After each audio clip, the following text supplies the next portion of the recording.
এই মুহূর্তে সংসদে বক্তব্য রাখছেন তৃণমূল সাংসদ Saugata Roy. Demand is that if you spend more money, then you push up the government's financial deficit target. The government has set a target of 4.9%. Now this supplementary demand will push up the financial deficit. Only way for the government will be to reduce its spending on infrastructure. Sir, this government is caught in a pincer movement. What is the reason? The reason is they are not being able to decide whether to go for growth or go for controlling inflation. There was a dispute between the finance minister and the Reserve Bank Governor, Shaktikanta Das. The Reserve Bank wanted to keep the repo rate stable, whereas the finance minister was pressing it for reducing the repo rate so that more money could go to the economy. Ultimately, the Reserve Bank Governor had to leave. Now, there is a typical crisis in the whole economy. The crisis is our growth projections for the last quarter has slipped to 5.4%. This is very damaging to the economy. Now, how does the government make up for this slip in the economy?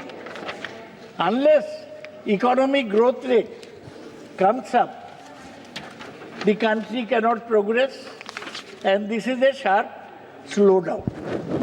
The main slowdown has been in manufacturing sector, which is expanded only 2.2% this year.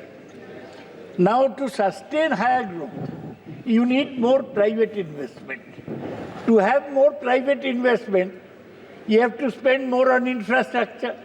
If you spend more on infrastructure, inflation will go up. So this is a double whammy that the government is caught in.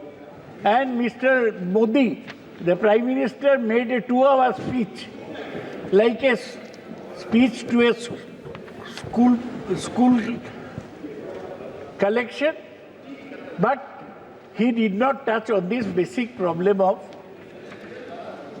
growth.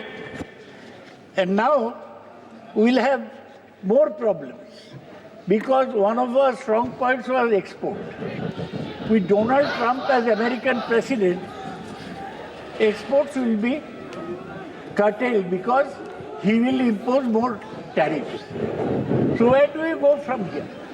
I have no objection to allowing the finance minister have a supplementary demands.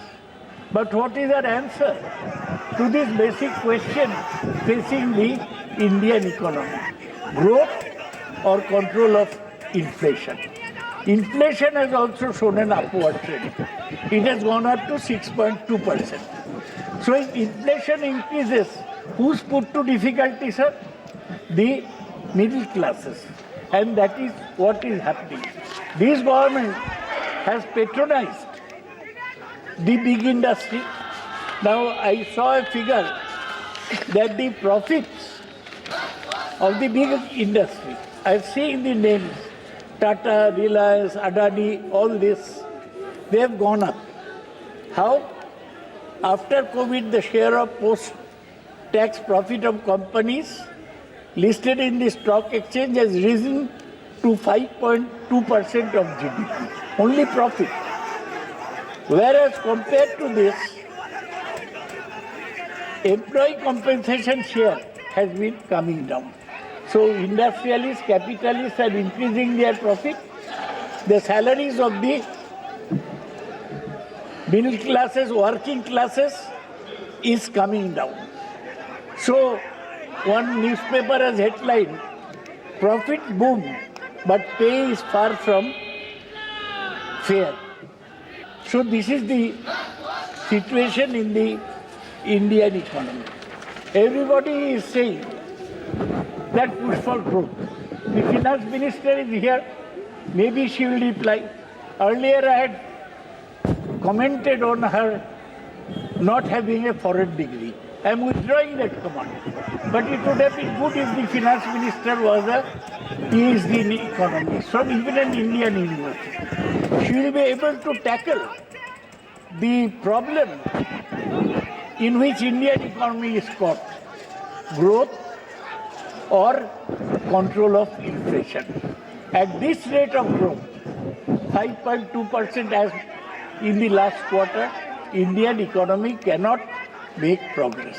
I say all this because there are many other demands to make of the finance minister.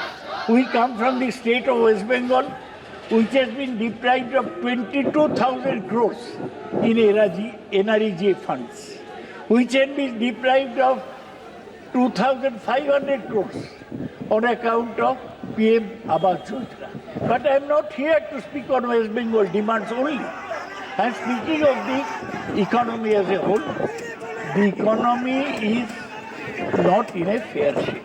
So while we will allow the finance minister to go away all this supplementary demands money in her kitty, and if you see the supplementary demands, out of the 87,000 crores, only 19,000 crores is in capital expenditure.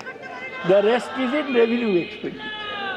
So on the one hand, unless you invest in the capital expenditure in infrastructure, private investment will not come. Adanis and Ambanis depend on the government to provide the infrastructure so that they can make more profit. So all these problems in Indian economy need to be considered. I do not see anybody in the ministry, in the government, who can really tackle such a problem. It would have needed a Manmohan Singh to tackle this problem. And more advantages to the poorer sections have to be given. Sir, I don't want to prolong my speech further. The economy is hamstrung by lack of policy, by lack of clarity, and the economy cannot go on the Prime Minister's speeches only. Lastly, Mr. Venugopal has spoken about asking for a JPC inquiry against the working of the SEBI and their complicity in manipulating the shares of the Adani Group. While not emphasizing on that, I in general support his demand. So, no, let him come, but let him not manipulate the share market. If he manipulates the share market, then he shall be driven out of India ultimately, as he is being driven out of the US. Thank you, sir. Honorable Member D.M. Katir Anandji.